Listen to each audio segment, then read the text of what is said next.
Working the night shift at the old city archives felt like stepping back in time. Rows upon rows of dusty tomes, forgotten maps in brittle documents stretched into the dim distance, bathed in the soft glow of motion-activated lights that flickered on and off as I moved. My job was quiet, meticulous, and usually quite peaceful, cataloging new acquisitions and reorganizing ancient collections. Tonight, a crisp autumn chill seeped through the building's antiquated windows, and I was the sole living soul on the third floor, surrounded by the silent whispers of history. It was just after midnight when I felt the first strange occurrence.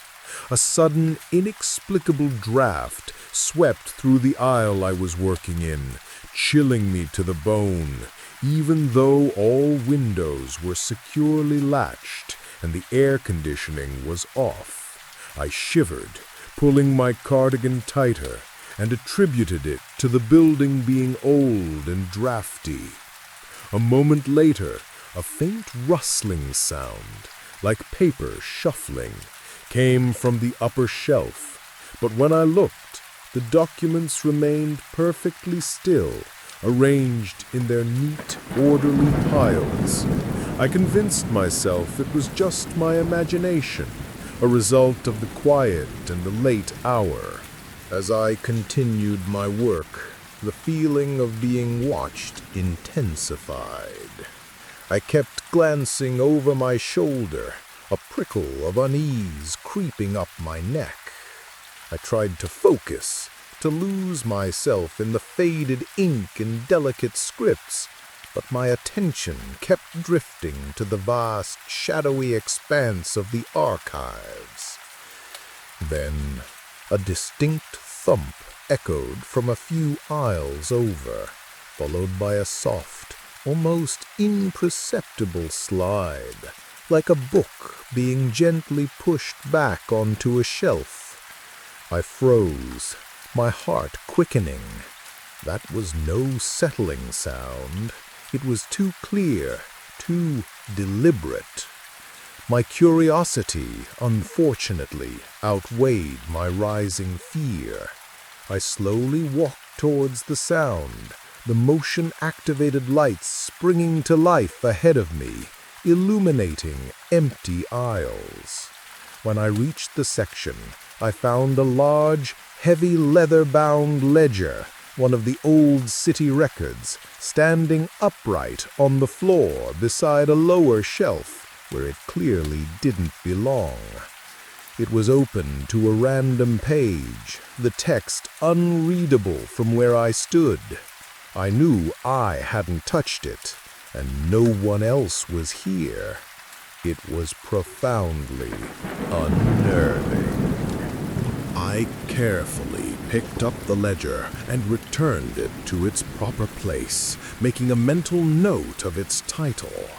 As I did, I noticed that several other books on the same shelf were slightly ajar, their pages splayed, as if someone had just been hastily browsing them.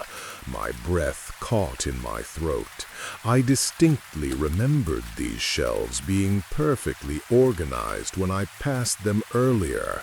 My hands began to tremble as I closed the books, the feeling of not being alone becoming undeniably strong, overriding any logical explanation. A cold dread began to set in. I retreated, trying to convince myself I was overreacting, but my pace quickened. I decided to take a short break, to clear my head, and headed towards the staff break room at the front of the floor. As I walked, the silence of the archives, once peaceful, now felt predatory. The motion light seemed to delay their response, leaving me in longer patches of darkness between illuminated sections.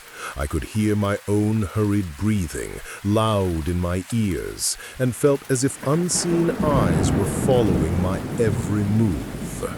Just as I reached the break room door, I heard it again. A soft, distinct click from the main archives section I had just left. It was the sound of a metal latch on one of the rolling compact shelving units, the kind that required a heavy turn to unlock and move. These units were massive, weighing tons, and were always locked when not in use. My blood ran cold.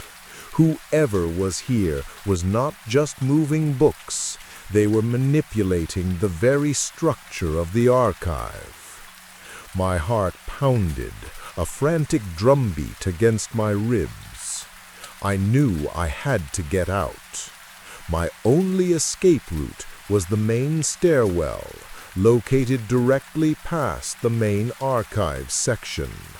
Turning back, I saw the lights in that section begin to flicker rapidly, plunging parts of the area into complete darkness before briefly illuminating again, creating disorienting flashes. And then, from the deepest part of the archive, I heard it.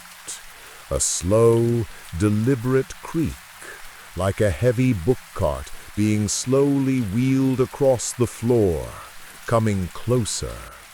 Panic seized me. I knew there was no one else on this floor. I had to run. The sound of the creaking cart seemed to pick up speed, followed by the undeniable rustle of thousands of pages being disturbed. It was as if something was sweeping through the shelves, coming for me. I bolted, sprinting past the flickering lights and the looming dark shelves, my eyes fixed on the distant fire exit sign. I didn't dare look back, the cold breath of the unseen filling the space behind me. I burst through the emergency exit, adrenaline propelling me down the concrete stairs, not stopping until I was out on the street, gasping for air in the cool night. I called 911, my voice hoarse with terror, trying to explain the unexplainable. The police arrived, searched the archives, and found nothing amiss. No one was there, no signs of forced entry, no books out of place. They politely suggested it was stress or an overactive imagination. But I knew what I heard, what I felt. The archives were not empty that night, and the memory of that slow creaking cart still makes me shudder, knowing something ancient and unknown lurked within those silent, dusty halls.